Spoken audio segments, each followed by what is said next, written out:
discredited. So what damage has been done to the newspaper's brand? To answer this question, we are joined by brand expert from Brand Finance Africa, Jeremy Sampson. Thank you so much for coming through, Jeremy. It's been a while since I last saw you, so let's talk here. The last Sunday Times. In the garden you interviewed. Absolutely. So I'm now inside. 2 years ago.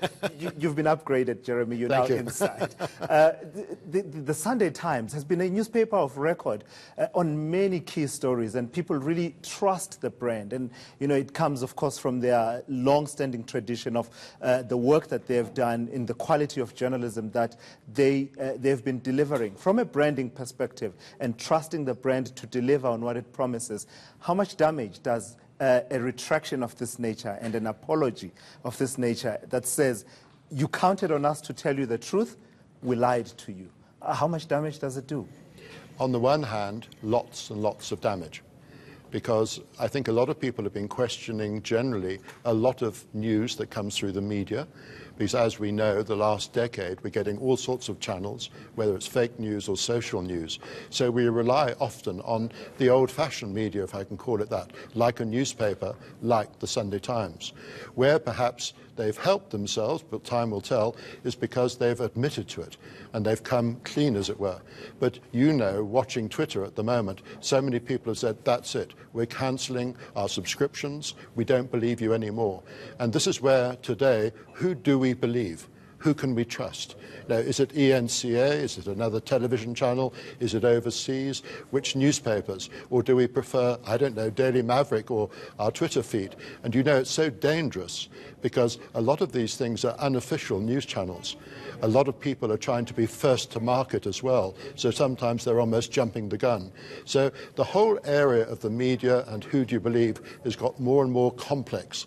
But the Sunday Times certainly has a job to do to try and sort of pull back that goodwill and that trust factor, which I think they've largely lost.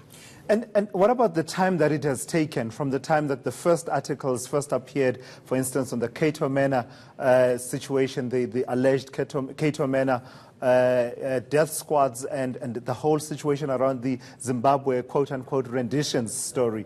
The time that has passed, some are estimating about a good 6 years of perhaps at some point relentless coverage of some of these stories. Does that come into play, the fact that, you know, it has taken this long? I suppose for them it took a while for them to really come to fully grasp the magnitude of what had happened here. But does it play in the public's mind that it took you so long to realize that you got these stories completely wrong? Therefore, how can I even trust you? If we take a step back, a year ago we were looking at Bell Pottinger, the demise of Bell Pottinger, this PR group that was putting out fake stories.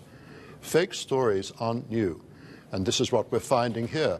I think those journalists were fed information, fed fake stories, so they were led along the garden path. You know, in journalism, your sources are key, especially if you're an investigative journalist, but then you rely on the integrity of the individuals, of the editor, of the publication, to go through the chaff, as it were, and find out what is true.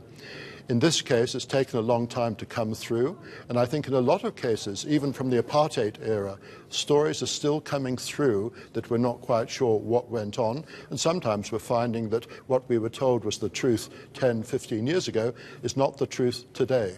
And that's where it's so difficult for journalists generally to make sure that all the stories they write, they're covering off, connecting all the dots, and maintaining the integrity of the story. To what extent does the burden of a trust deficit that already exists between sections of the public and the media, I mean, the media gets it wrong from time to time. There's no doubt about that. We get it wrong from time to time. And you do see that trust deficit that is already there. To what extent does it compound the situation that the Sunday Times faces now? In other words, if this had occurred in a different context where the trust deficit didn't exist, would things be as bad as they are for the Sunday Times right now? I think the Sunday Times is illustrating the problems today of who do we trust. Is it political parties? Is it individuals? Is it the media? Who do we trust today? It was quite simple, perhaps, when I was growing up. You trust your parents. In England, you trust the local policeman. Well, who do you trust today? It's your peer group and your friends. Look, the Sunday Times have got themselves in a hole. They've owned up to it, and often we say the sooner you own up, the better. But in this case, it's taken a long time, and perhaps it's taken this time to tease out the truth from what was fake.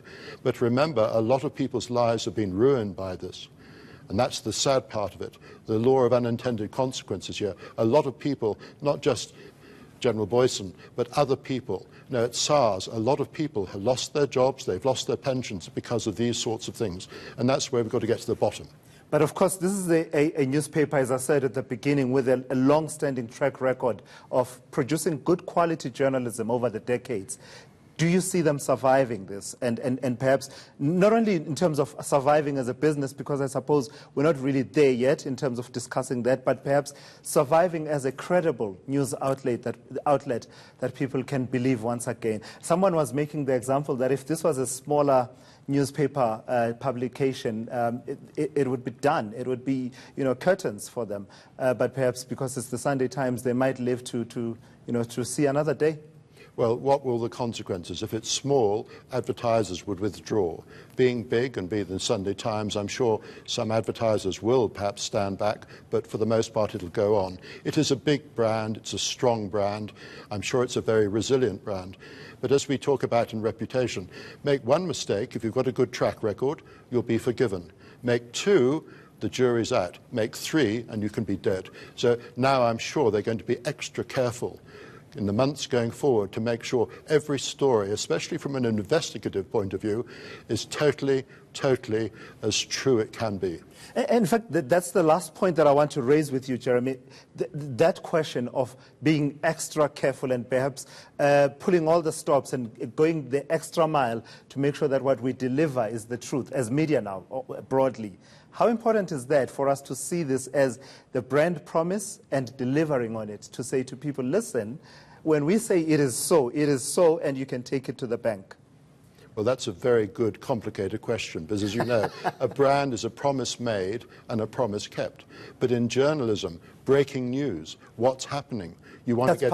That's part of the brand promise, exactly. That we will break stories. And you want to get ahead of the competition. And it comes with those pitfalls. So you're being pushed all the time. We're likely to get it wrong in the interest of being first with it. And that's where you rely on the integrity of the people. We come back to the people. And I'm afraid a lot of newsrooms today are very young, inexperienced, and sometimes understaffed, which puts more pressure not only on those people, but the people up above them, because, after all, there are a series of levels here.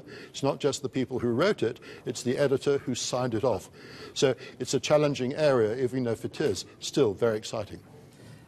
But what about, you mentioned the one aspect of the brand promise, breaking news, that we will bring it to you first, the verification part of things. How seriously should we reflect on that as part of the brand promise, generally as journalists and as media? That's a non-negotiable.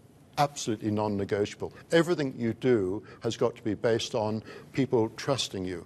And you might say, you put in caveats, unconfirmed reports say the following, but you want to break that news.